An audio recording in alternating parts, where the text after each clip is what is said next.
Lunesta. Yep, that's how you pronounce that. Hey guys, I'm Savannah, earthandwater.co, da. Lunesta's coming up soon, so let's talk about what to do about it. It's another harvest festival. Most of these things are harvest festivals. Honestly, I think they're all either harvest festivals or fertility festivals, and rinse, wash, repeat, because cycles of life, right? Generally celebrated from sunset on July 31st to sunset on August 1st. This one doesn't go on for several days like most of them do, but you still get an all-nighter of feasting and booze. It's another great reason to party. I'm always pro the partying.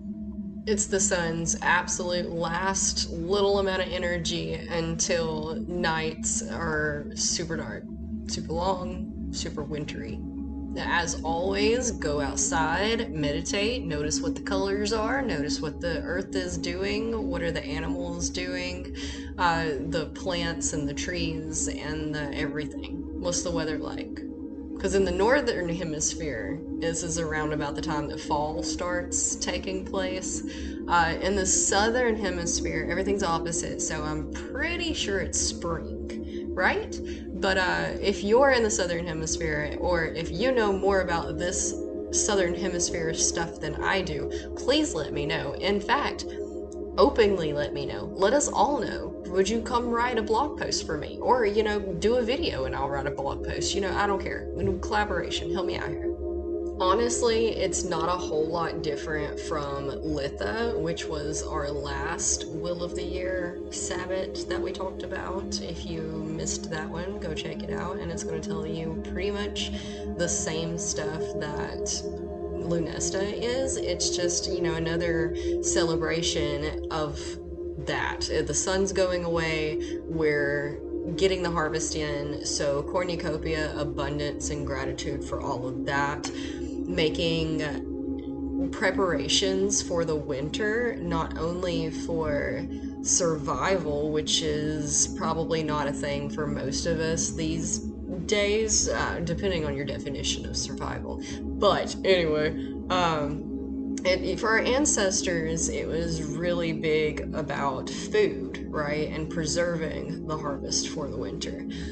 For most of us these days, I have suggested time and time again that we take it to prepare for the winter and for our mental health.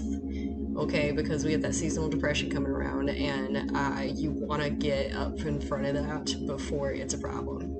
Once you learn about all these Sabbats and you start practicing or just noticing or paying attention to the Will of the Year in relation to the Sabbats, you'll start to pick up on all of these patterns and cycles that radiate from every level of existence of life. From the smallest molecules that we can see to the forces that we can only feel and not measure, to the correlations with nature at this time of year and what we're celebrating, which is life. We're just celebrating life, okay? And in the rawest aspect that there is. And that means making sure that you get outside. And it doesn't have to be like this big ordeal, okay? Yeah, you can use this last bit of time to go to the farmer's market or have a picnic or all of that. And I highly recommend doing those things too. But if all you can do is on your way to your vehicle or on your way to wherever, if you don't drive, if you're in the city, whatever, when you step out your front door, take a deep breath and take 30 seconds, if that's all you have, to just notice the wind. Notice the sky. How do the clouds look? What are the colors that you see? What do you feel? What's the weather like? Is there any animals around? What are they doing? What do you think they're doing? How does all of this make you feel? Emotions in your body. Where are they? What are you? Just analyze it.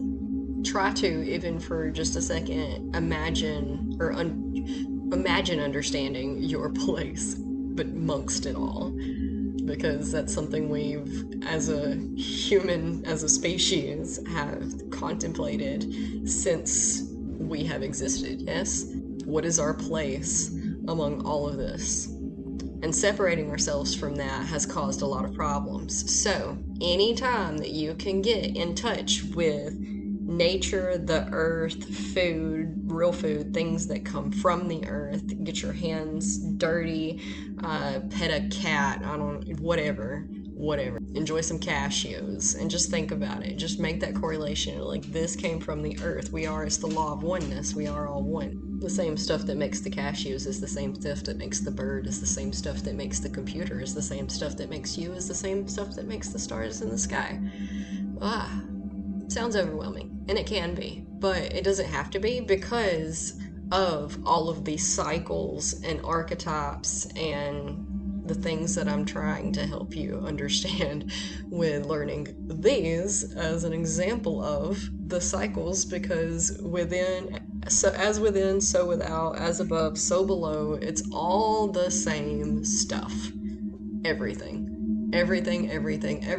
in life is all the same stuff. It's just patterns, fractals, over and over on top of each other. So anyway, Lúnasad is another harvest sun celebration, very similar to Litha. It's basically Litha, just another harvest. It's like the harvest after that harvest, because it's always just a harvest or a fertility festival. And you can use it for lots of things, just depending on what you need to work with right now in your life, because everything's balanced, right? It's up to us to keep the balance and to constantly be measuring the balance, the scales, and knowing what to apply, what energy to apply to this side or that to keep balance. So if you need to, this is an excuse to stop, and it's an interruption of life, to stop and do what you need to do, okay? If that is a celebration via party feast, go for it.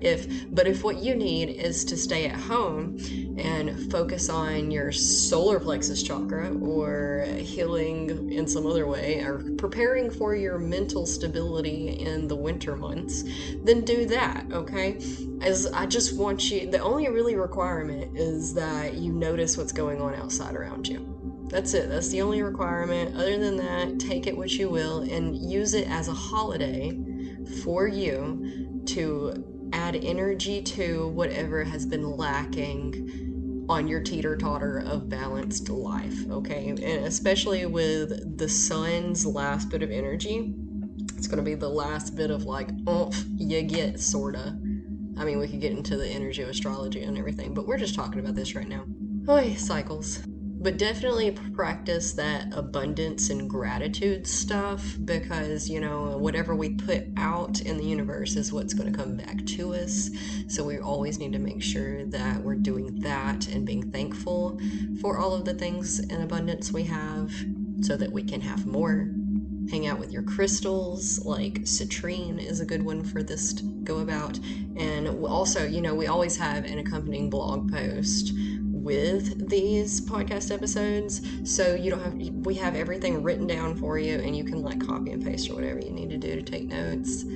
I always stick the link in the description, so there you go. If you're not familiar with how to use crystals, I also have posts on that and explaining how you charge them and clear them and put intentions into them to use for things. I just haven't gotten it. We'll get around to making podcast episodes about everything eventually.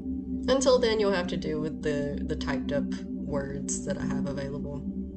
Anyway, join us in the Facebook group. Link to that's around here somewhere. And if you're still here, I'm going to stop talking for a little bit and give you a few minutes of some 69.3 hertz, which is intended to enhance what you want to manifest, and to get started on your meditation practice. So the next 3 minutes, just give it 3 minutes, okay? Breathe, relax your muscles, relax your face, relax your shoulders, ground yourself, and namaste. Let me know what you need.